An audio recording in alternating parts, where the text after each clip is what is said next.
Det her det er Tesla 3, og det er måske bilen, der skal få danskerne til at skifte deres benzindrevne og dieseldrevne biler ud med en, der kører på el. Vi laver en grundig gennemgang af det teknologiske vidunder og finder ud af, hvad denne her bil egentlig kan, og hvad den så måske ikke kan.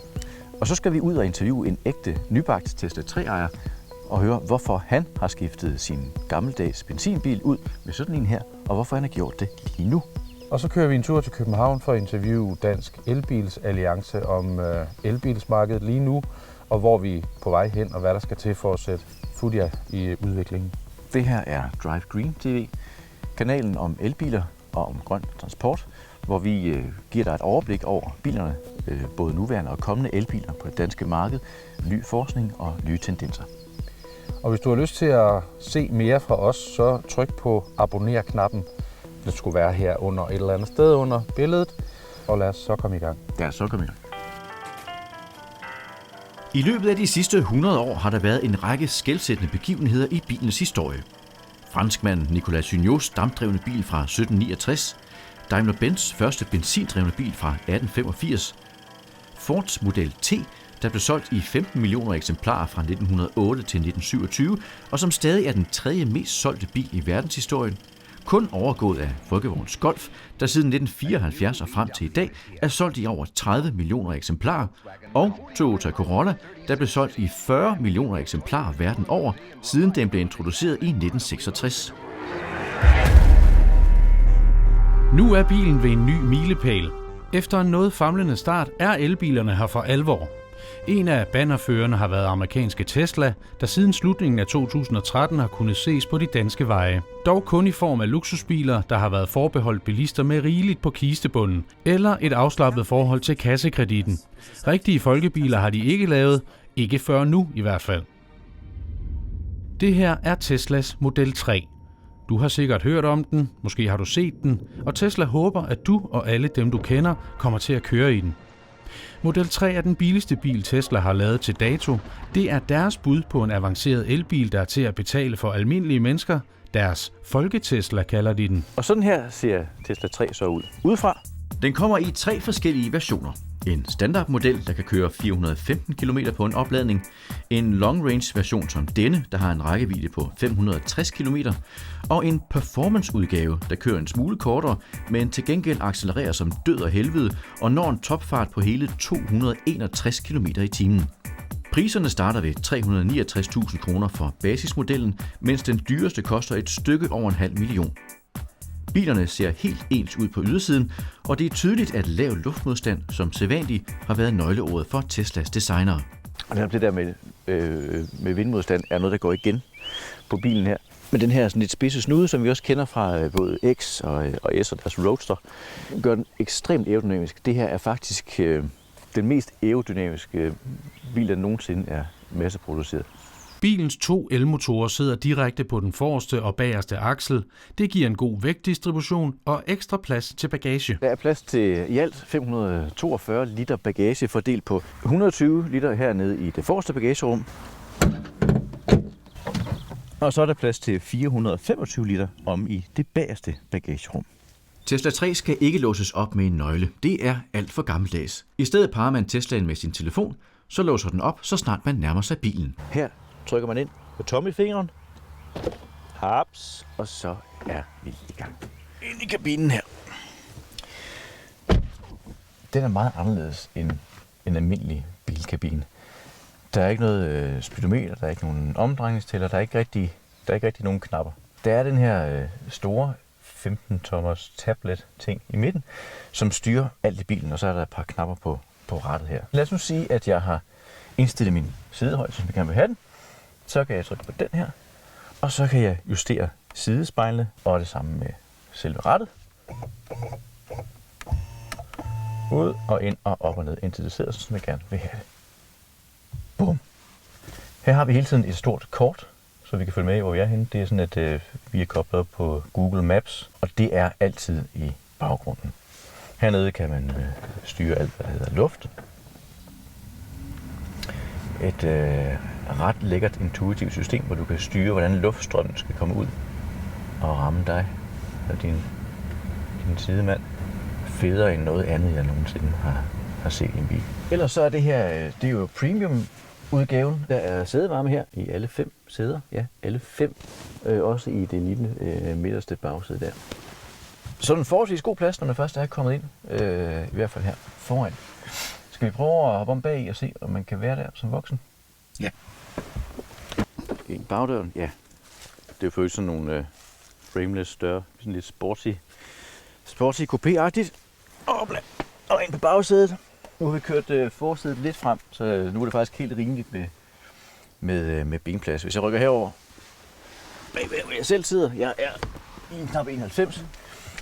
Og ikke voldsomt meget plads. Så 2 gange 91 vil nok føle sig en lille bitte smule klemt. Heller ikke så vanvittigt meget plads til hovedet her. Og det skyldes jo selve buen på bilen, og den er så aerodynamisk. Men igen, hæderligt, hvis man er et barn eller et ungt menneske, som ikke er 2 meter høj og har brugt tid på at sætte højt hår. Glastag er standard på den her. Man kan simpelthen ikke få bilen uden glastag. Og det er med alle mulige filtre i, som beskytter en mod UV-stråling og den slags. Jamen er det ikke skønt? Skal vi ikke prøve at køre en tur ind? Det synes jeg næsten. Der er jo ikke nogen nøgle til at lukke bilen op med, og der er ikke nogen knap, man trykker på. Når man sætter sig ind, så er bilen tændt. Så det er egentlig bare at trykke bremsepedalen ned, og så heroppe sidder gearvælgeren, gearstangen til automatgearet, trykker ned en gang, så er man i drive, når man så trykker på speederen, så sker det vidunderlige, at man kører fremad. Skal vi tjekke, om bremserne virker? Ja, tak.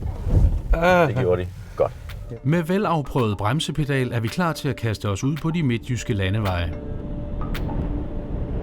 Det er en fornøjelse at køre i en elektrisk drevet bil, og Tesla er bestemt ingen undtagelse. Ikke kun fordi den er støjsvag og giver en god samvittighed, men det lave tyngdepunkt og den øjeblikkelige respons fra elmotorerne gør, at bilen ligger ualmindeligt godt på vejen. Batteriet er på 75 kW, den officielle rækkevidde er 560 km, og de 2 motorer yder i alt 258 kW, hvilket svarer til ca. 350 hestekræfter. Tesla 3 er udstyret med 12 sensorer og 8 kameraer. De holder øje med vejen og med den øvrige trafik. Bilen er forberedt til at blive fuldt selvkørende, når software og lovgivning tillader det, men man får allerede nu en idé om, hvordan det kommer til at blive. Så, nu slipper du rettet. Nu slipper jeg rettet, og så kører vi. Oh my god. Vi nærmer os et sving.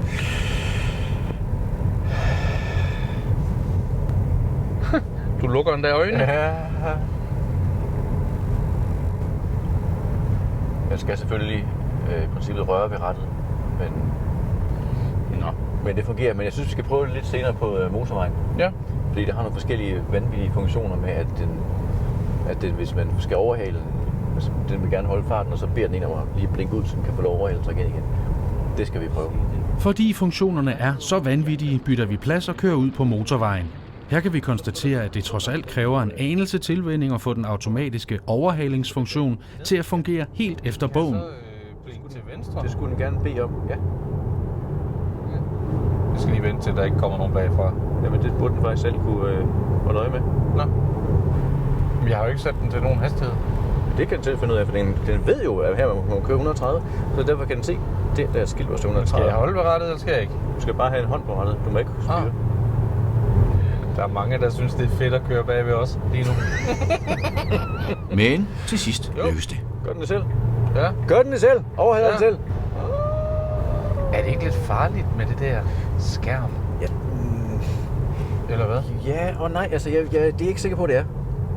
Fordi, jeg tror meget hurtigt, det bliver intuitivt. Altså, du har jo hurtig adgang til sådan noget som at skrue op og ned for temperaturen for eksempel, ikke? Og sædevarme og elbagrude. Ja, okay, jeg har en fornemmelse af, at jeg skulle trykke her, hvis jeg skulle pille ved noget med radio. Ja. Det er sikkert også rigtigt. Men jeg vil fandme ikke sørme, undskyld. Det kræver noget tilvænning, tror jeg. Ja, det tror jeg, du er ret i, men jeg tror ikke, at tilvændingsperioden er så lang, som du måske vil gøre den til. Nej. Jeg hentede den i går eftermiddags, ikke? Og kørte vel en times tid i den i går, sådan noget. Og jeg synes ret hurtigt, man får styr på det. Når alle funktionerne i bilen er rykket ind på skærmen i midten, er det en smart feature, at Model 3 kommer med integreret stemmestyring. Nu har vi kørt lidt rundt, og vi har Fid med lidt og sådan noget, vi er vel sådan lidt småsultne. Skal vi se, om den kan finde et sted til os, hvor vi kan få noget at spise? Ja. Den er jo stemmestyret, sådan en Tesla her. Den kan kun tale engelsk. Mm-hmm. Man skal trykke på enten den der knap på mikrofonen, og så skal man trykke heroppe på rattet, en af de her multifunktionstaster. Og så kan man så kan man sige, navigate to a restaurant. Sådan. Nu skal vi snart noget at spise. Det bliver okay. Mærker du en anden form for sult efter at have kørt i elbil, end du gør normalt i en benzinbil? Ja, jeg synes, jeg er sådan mere sulten på en naturlig måde. Bæredygtig måde. Og det er jo smart, fordi man er jo nødt til at holde pause, kan man få lavet op. Ja. Og hvad er så mere naturligt end at spise? Men hvad er det så, der får en helt almindelig, gennemsnitlig dansk bilist til at skifte sin velafprøvede dieselbil ud med en Tesla?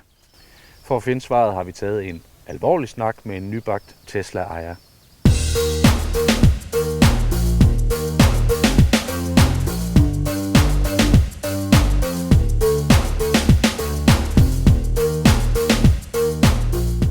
Jeg har helt snart haft et ønske om, ambition om, når jeg kunne se, at elbiler de kom op og havde i hvert fald en forventelig radius omkring de her 500 km, så synes jeg, det var attraktivt at få købt ind. Prissætningen af dem har været pænt høj, og i hvert fald for sådan med den indkomst, vi har i min familie, så har det ikke rigtig været inden for det, vi kunne nå. Du skal lidt ud og smide godt 100.000 med i den her. Ja, men jeg skal låne ekstra, men jeg kan se, at i forhold til det, jeg har brugt på benzin tidligere, så kan jeg komme ned og bruge cirka en fjerdedel i forhold til indkøbsstrøm. Så det vil sige, at det, som jeg ellers har brugt på benzinøkonomien, kan jeg så bruge til at afregne på en bil. Derefter så er det jo sådan set bare en besparelse i min biløkonomi. Så har det primært været en overvejelse om, hvordan du kunne få råd til en bil, der kører mere grønt, eller er der andet i det også? Det er jo stadigvæk relativt ny bil på markedet, så der følger sikkert nogle børnesygdomme med, som man skal forholde sig til. Men so be it, altså jeg vil også gerne være med til at skubbe, hvad jeg nu kan, på, at vi får en mere grøn transport herhjemme, end det man ellers har.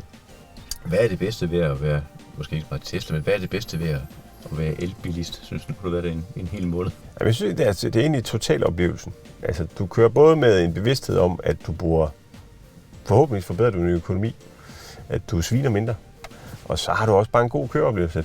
Du lægger jo bare suset ud af, og har du behov for at stikke foran, så er det det, du gør.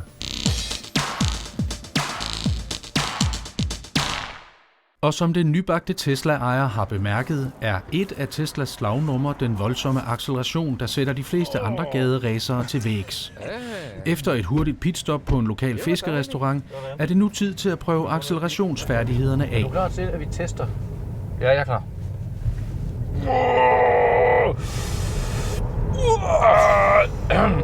Lakserulle. Revisited. Vores testbil er long range udgaven, hvor rækkevidde er prioriteret højere end topfart. Den klarer 0-100 på kun 4,6 sekunder. Det er helt vanvittigt. Det er en bil til omkring 400.000, ikke? Mm-hmm. Familiebil. Alene det her er grund nok for mig til, at jeg vil have sådan en. Det er jo helt vildt fedt. Det er helt absurd. Men hvor mange gange tror du, hvor tit tror du, man vil gøre det? Hvis nu købte en Tesla, hvor tit vil man så lave sådan en fuldstændig sindssyg acceleration? Det æder også noget af batteriet, selvfølgelig. En gang om dagen i hvert fald, tror jeg. Altså i hvert fald hver gang man havde en med i bilen, som ikke havde prøvet at køre Tesla før. Ja. Og som ikke lige havde spist. Ja. Der er også en funktion for øvrigt, hvor man kan sige, at den der acceleration skal være lidt mere chill. Nå. Så den ikke bliver helt, men altså det har jeg ikke slået til. Nej, du må godt lige vente med at gøre det igen, fordi nu synes jeg faktisk, jeg begynder at få det ægte dårligt. Ja, men at sætte sådan en langsom accelerationsfunktion til en Tesla, det er jo lidt som... Også for at spare lidt på batteriet måske og sådan noget. Og det er også lidt som at sætte et par Camille Ullhors slippers på også i Osborne, er det ikke det? Er det sådan lidt? Jo, måske lidt. Tesla er heldigvis ikke specielt tykket af selvhøjtidelighed. Det er tydeligt, at det skal være sjovt at køre. Nogle af bilens features er simpelthen direkte fjandede. Ja. Der er en parkeringsplads. Skal jeg ikke lige prøve at køre lidt? Tesla er kendt for at gemme små påskeæg i bilens software. Det er halvskjulte funktioner, der kan sætte et ekstra gas på køreturen. skal klar til at blinke. Ej, Ole, det er ærligt. Ej, hvor Det er faktisk en helt ny Tesla. Du kan ikke sidde og bruge det. Hvad er det? Det er også noget, man ikke ser i ret mange andre biler. I hvert fald kun analog. Det du siger, der sker, det er, at når man blinker, så laver den pruttelyd, eller hvad? Mm. Du kan også trykke på den knap derovre, tror jeg. Den? Ja, prøv. Nej, hvor åndssvagt. Hvad sker der? Helt ærligt, Elon.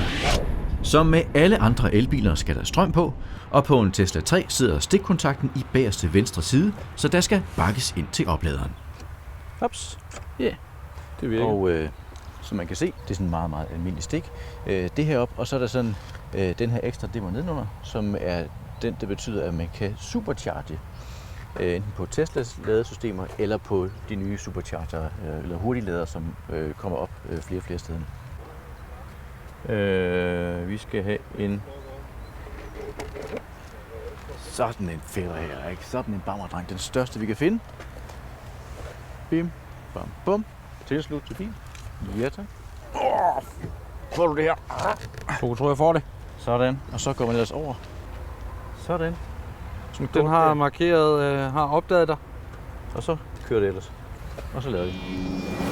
Med frisk strøm på batterierne er vi nu på vej til København for at mødes med Dansk Elbil Alliance. De kan give os et overblik over, hvordan markedet ser ud herhjemme, og måske en forklaring på, hvorfor tingene går så langsomt i Danmark. For elbilmarkedet vokser med lynets hast rundt om os. I 2017 blev der for første gang solgt over 1 million elbiler på verdensplan. Sidste år var det tal mere end fordoblet. I Danmark går det også fremad. Sådan da. Sidste år blev der solgt lidt over 1.500 elbiler herhjemme, men det var ud af et samlet bilsalg på næsten 220.000 biler. Selvom salget stiger, skal den samlede andel af elbiler på danske veje fortsat regnes i promiller og ikke i procent. Hvis man ikke ved, hvad der sker i morgen, og man har med en teknologi at gøre, som for mange er rigtig ny og skaber usikkerhed, så er det vigtigt, at der netop er klare politiske signaler, så man ved, hvad man har at forholde sig til. Hvad for nogle signaler gad I godt at høre, som I kunne regne med, blev hængende, altså blev gældende de næste mange år? Hvad er det for nogle ting, der virkelig kunne sætte skub i det? Så noget som, at regeringen jo har meldt ud, det er ikke vedtaget endnu, men de har jo meldt ud, at fra 2030, der skal det være slut med salg af rene benzin- og dieselbiler, og fra 2035 skal det være helt slut med salg af fossile biler. Så noget som sådan en politisk strategi, det gør, at adfærden blandt danskerne begynder så småt at ændre sig. Så har vi en infrastruktur også, som skal udvikles endnu mere, end den er i dag. Selv folk i lejlighed skal jo også kunne vide, at de kan få opladet deres bil. Hvad sker der i vores nabolande? Hvordan er det, de får boostet det her elektriske bilmarked? Og det er blandt andet ved at gå ind og se på, hvor borgerne, hvad for nogle biler kører de langt i, for eksempel. Altså det er folk med firmabilsordning, de kører rigtig langt. Der er kæmpe CO2-besparelser forbundet med det, og det skaber hurtigt et gensalgsmarked, som gør, at også borgere, som køber brugte biler, kan få adgang til en rigtig god grøn bil. Så tør du sætte nogle ord på, hvor vi er reelt set om 10 år? Jeg tror, vi har 1 million grønne biler, som regeringen har sat som mål. Fordi hvis vi er der, hvor at Norge er i dag, hvis vi er der om 5 år, så kan vi sagtens nå 1 million biler. Og det er der meget, der tyder på, fordi når man spørger bilindustrien, så vil vi i 2025 have rækkevidde på bilerne, som svarer til det, man kender i dag fra den fossile verden. Og vi vil også være nede på et prisniveau, hvor folk kan være med. Med Model 3 har Tesla skabt en bil, der ser opnåelig ud for almindelige bilister. Og hvis politikerne begynder at opføre sig som Dansk Elbil Alliance efterspørger, har den også markedet med sig. Men er det så en rigtig folkebil? Måske ikke helt endnu. Prisen er stadig i den dyre ende, men ambitionsniveauet er højt, og der er ingen tvivl om, at bilen har et stort potentielt publikum, også i årene fremover, når de første brugte modeller begynder at dukke op. Spørgsmålet er nok, hvor godt Tesla kan holde skansen, når bølgen af elbiler fra de store producenter rammer i løbet af de næste par år. Men med Model 3 har Tesla sat barren højt.